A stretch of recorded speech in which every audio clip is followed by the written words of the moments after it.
เราយើងធ្វើលំហាត់បន្តចូលដល់លំហាត់អក្សរងអញ្ចឹងយើងមើលគេឲ្យយើងចូលបញ្ចេញមួយចំនួនពី radical អញ្ចឹងយើងចង់បញ្ចេញ75មកក្រៅ radical ទៅយើងយក75នេះមកចែកជាឫសការ៉េសិនយើងយកមកចែកជាកតាបឋមដើម្បីរកលេខការ៉េអញ្ចឹងយើងយក75យើងមើលទៅលើលេខ75អញ្ចឹងលេខនេះគឺចែកដាច់នឹង5យើងយក75មកចែកនឹង5យើងរកលេខដែលអាចចែកដាច់ហើយក៏ជាលេខចំនួនបឋមអញ្ចឹងយើងចែកនឹង5យើងយក7ចែកឲ្យ5បាន1នៅសល់2យក2មកផ្គុំនឹង5កើត25 25ចែកឲ្យ5បាន5ចឹងយើងបានន័យថា75ចែកឲ្យ5បាន15ឥឡូវយើងយក15មកចែកនឹង5បន្តទៀត15ចែកនឹង5បាន3អញ្ចឹង3ចែកនឹង5អត់កើតទេមានតែចែកនឹង3អញ្ចឹងយើងបាន1អស់ហើយអញ្ចឹងយើងមើលលេខ5មាន2អញ្ចឹងយើងអាចលើកបានជាការ៉េគឺ5ការ៉េហើយចំនួនលេខ3នេះគឺចំនួនដែលនៅសល់អញ្ចឹងយើងគុណនឹង3អញ្ចឹងបានន័យថា75គឺស្មើនឹង5ការ៉េគុណនឹង3អញ្ចឹងយើងយក5ការ៉េគុណនឹង3នេះមកជំនួសយើងដាក់5ការ៉េគុណនឹង3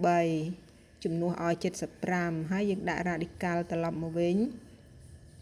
បន្ទាប់មកយើងមើលទៅលើលេខដែលនៅក្នុង radical លេខ5មានការ៉េអញ្ចឹងអាចចេញបានលេខ5អាចចេញក្រៅ radical បាន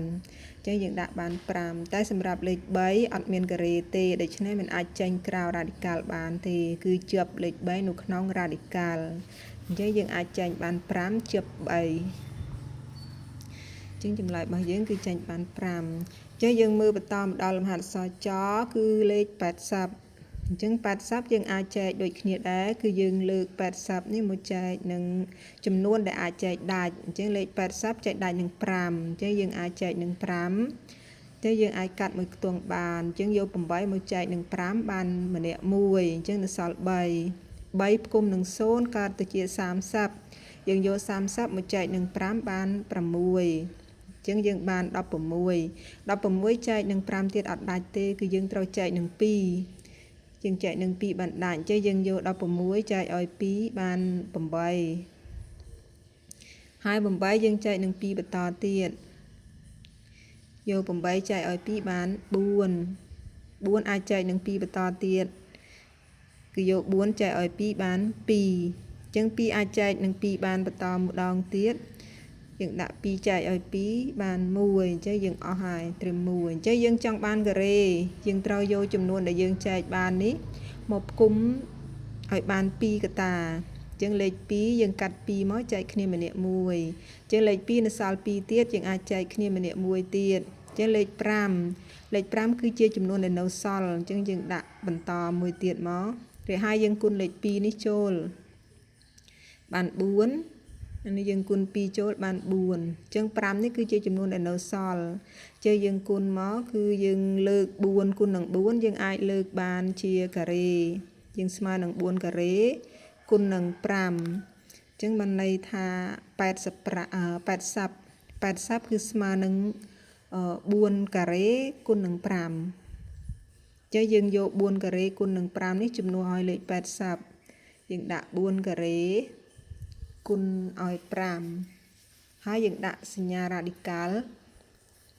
បន្ទាប់មកយើងអាចចេញលេខដែលមានការ៉េលេខ4មានការ៉េអាចចេញបានប៉ុន្តែលេខ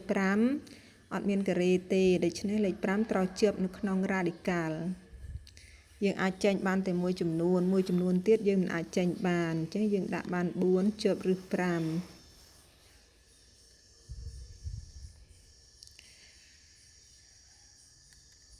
បន្តមកទៀតគឺលេខ99អញ្ចឹងយើងយក99មកចែកដូចគ្នាដែរអញ្ចឹងយើងយកលេខដែលអាចចែកដាច់99ចែកដាច់នឹង3អញ្ចឹងយើងចែកម្ដងមកខ្ទង់មក9ចែកឲ្យ3បាន3ហើយ9ចែក3បាន3ទៀតអញ្ចឹង33អាចចែកដាច់នឹង3ទៀតអញ្ចឹងយើងចែកមក3ចែកនឹង3បាន1 3ចែកនឹង3បាន1អញ្ចឹងវាកើតទៅជា11ទៅចែកនឹង11យើងបាន1អញ្ចឹងអស់ហើយអញ្ចឹងយើងអាចលើកបានចំពោះលេខ3មាន2កតា យើងអាចលើកបាន3ការ៉េហើយលេខ11គឺជាចំនួនដែលនៅសល់អញ្ចឹងយើងយក3ការ៉េគុណនឹង11បានន័យថា99ស្មើនឹង3ការ៉េគុណនឹង11អញ្ចឹងយើងយក3ការ៉េគុណនឹង11នេះជំនួសឲ្យ99 3ការ៉េគុណនឹង11ហើយយើងដាក់ radical ឲ្យមកវិញបន្ទាប់មកទើបយើងចាប់ផ្ដើមចេញមកក្រៅ radical ចឹងយើងអាចចេញបានសម្រាប់តែលេខណាដែលមានការ៉េលេខ3មានការ៉េអាចចេញក្រៅបានចឹងចំពោះលេខ11អត់មានការ៉េមិនអាចចេញក្រៅ radical បានទេដូច្នេះត្រូវចាប់នៅក្នុង radical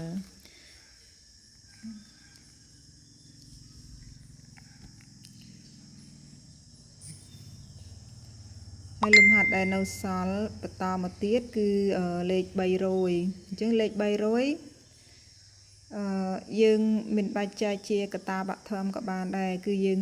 តាមវិធីផ្ដាច់គឺយើងយក3គុណនឹង100 3គុណនឹង100វាស្មើនឹង300មកវិញអញ្ចឹងលេខ3មិនអាចលើកការ៉េបានទេប៉ុន្តែចំពោះលេខ100យើងអាចលើកជាការ៉េបាន